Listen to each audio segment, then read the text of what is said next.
Did someone turn up the AC in here? I mean, it's getting really cold.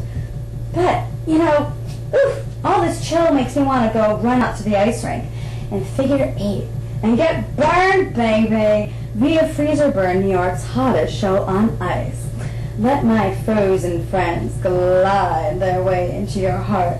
Their passion is pure and truly collected and sure to inspire a fire within. So, snuggle up to your favorite snow bunny. I got mine. And let Greg Witrock and friends taunt and tease your sights with icy delight. So, snatch the segment off the stack, inject the reel, and roll with it. Let's check it out.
Years ago, when I moved here, I started working with this woman, Gabrielle Roth, and studying movement with her. And through the course of the work and all the movement that we were working on, I realized that that inside of me were all these different characters. And once I started making peace with these different characters, I realized there was a story there and how they connected to my psyche in my life.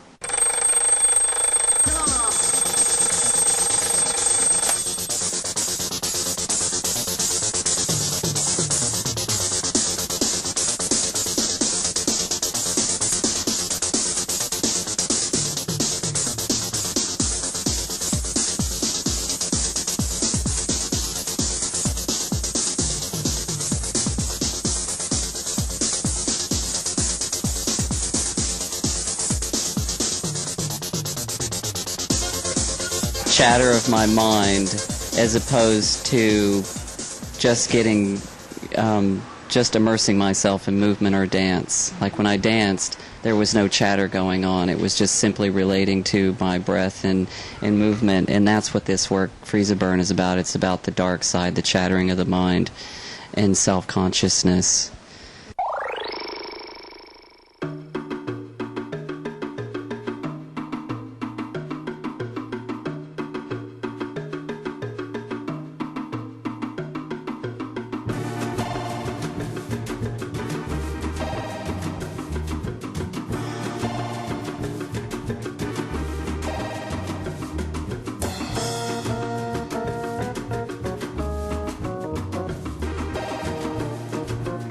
I wanted you to understand that, man, your physical body is crap. And, you know, your looks are no good. Your pores are too big. Your hair is too thin. And, why even live in this world? I really want to show you that this planet sucks. And the life is very difficult and heavy, and you'll never be what you fantasize about.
I think mostly just to give freedom to the process, even the creative process for me. And I'm interested in creating, obviously, other works that will follow this work.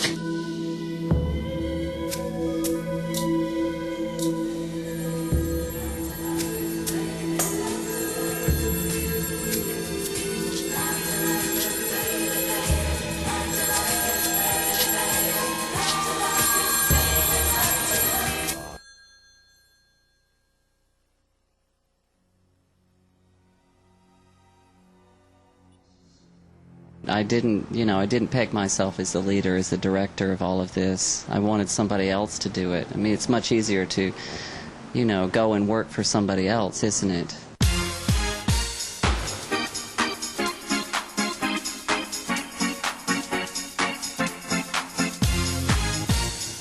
You want me to try it on? Here we go.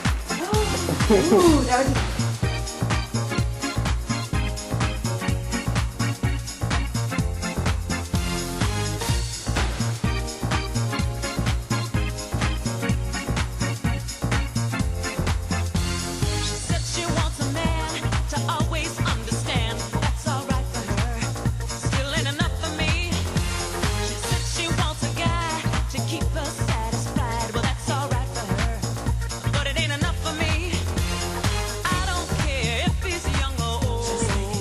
And we're scratching the ice, scraping and tearing into it, and it's about the relationship to the ice. I know the choreography comes from the characters, but it also is how they relate to the actual surface. Like Horita is very smooth, soft with it, and then the resentments are very, callous and ripping into it with their toes and shaving it very briskly. And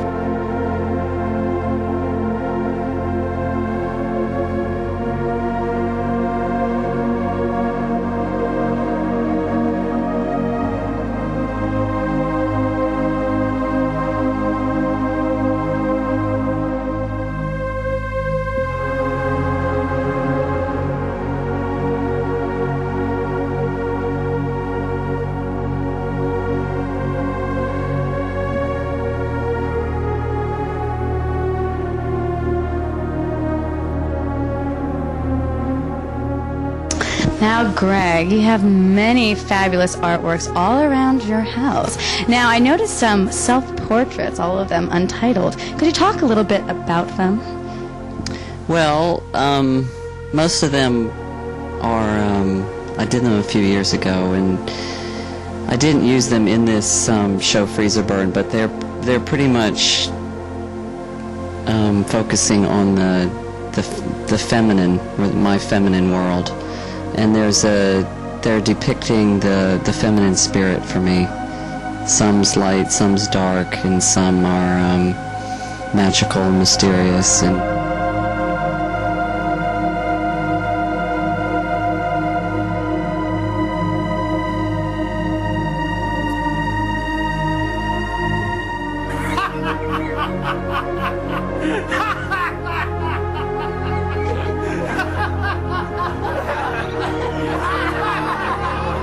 I feel like I'm growing as an individual, and there are challenges that I have to face in doing this work. And I used to be very frightened about exposing myself in front of people, exposing my ego in front of people. And it's challenged me that way. Now I'm on the other side of it, and it feels fine. And now it's making a step and saying, look, I want to, get some investors to come in and take a look at this. Why not do this? There's a whole bunch of different things we can do with this show and with other shows in the future. I was a stranger in the city, out of town, where the people I knew. I had that feeling of self-pity. What to do, what to do, what to do. The outlook was decidedly blue.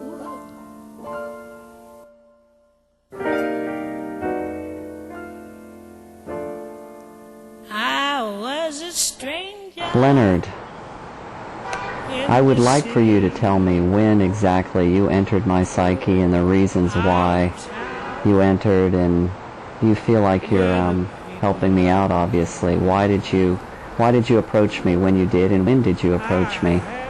Could you tell us? Because I'm so filled with shame and self-doubt and fear about that. I knew that you needed to have a little bit of fun and to look at the world as a sex object, and everybody needs to be tongued by you.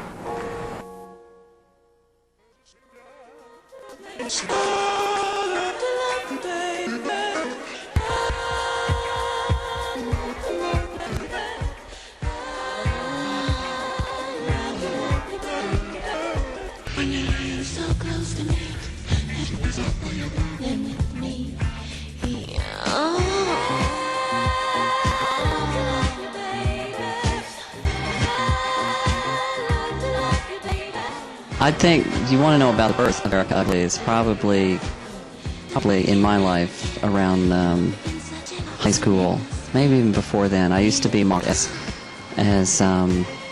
probably more self-mocked. A lot of people thought that I was a girl when I was a little boy, and I felt like that was not right.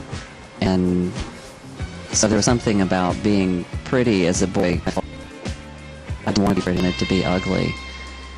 And it's this part of me that fights with my own vanity.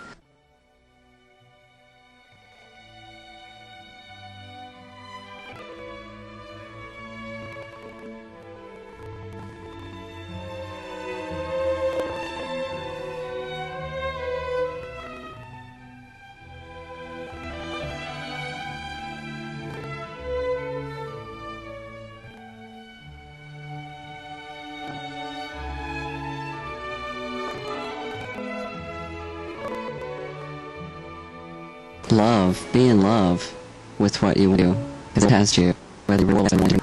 And make sure you have a lot of loving people around you when you do that too.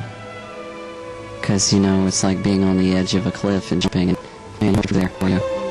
It's scary. It can be real scary when you take a risk. Once you take a risk, well, right, let's see what else I do, you know. When I guess one of the scariest risks here in the city is not having any money, and you've got an eviction notice on my door. I've got an eviction notice on my door, and being able to pay rent and watching the bank account duel, wondering how I'm going to eat, and asking friends for help, you know, going back to my parents, and so my parents have been real supportive.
There's a, not, you know, I'm politically right now, artistically minded, but I'd say that this work centers around, you know, the liberation of the human spirit and about being free, and that's certainly something that we all want, and I think it transcends just being gay.